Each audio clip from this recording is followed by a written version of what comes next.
नमस्कार. तर आजचा बेत होता आलू पराठ्याचा. त्यासाठी 2 बटाटे उकडून घेतले. तिथे मी कोथिंबीर घेतले बारीक चिरून, 1 कांदा बारीक चिरलाय आणि 2 हिरव्या मिरच्या बारीक कापून यामध्ये आता मिक्स करून घेऊयात. छान कुस्करून घ्यायचे आहेत बटाटे, आपल्याला एकदम बारीक करायचे आहेत. आता यामध्ये ड्राय स्पाइसेस ॲड करूयात. त्यासाठी धने जिरे पावडर घेतले 1 चमचा, लाल तिखट घेतले अर्धा चमचा, थोडासा ओवा घेतलाय. ओवा ऑप्शनल आहे, नाही टाकला तरी चालेल. तुमच्याकडे आमचूर पावडर असेल तर नक्की यामध्ये ॲड करा, त्याने अजून टेस्ट याची वाढेल.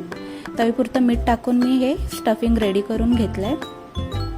छोटी चपाती लाटायची आणि त्यामध्ये आपलं स्टफिंग भरून घ्यायचं आहे. यामध्ये आपल्याला छान याचा गोळा तयार करून घेऊयात आणि सुक्या पिठामध्ये बुडवून हलक्या हाताने आपण लाटून घेऊयात. स्टफिंग आपली पूर्ण पराठ्यामध्ये पसरली आहे. ह्याला आपण छान दोन्ही साईडून भाजून घेऊयात. पराठा आपल्याला एकदम खरपूस भाजायचा आहे. या पराठ्याला तुम्ही तूप किंवा बटर लावू शकता. मी ते तेल लावून घेते आणि छान प्रेस करत करत आपल्याला खरपूस हा पराठा भाजून घ्यायचा आहे.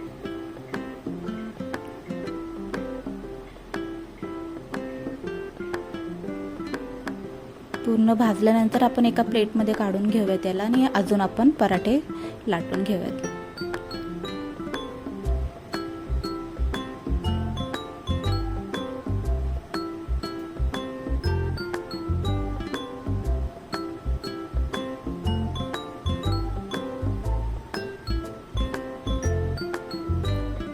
पराठ्यांसोबत दही किंवा पुदिन्याची चटणी तुम्ही खाऊ शकता आणि जर नसेलच तर तुम्ही टोमॅटो केचपसोबतही खाऊ शकता.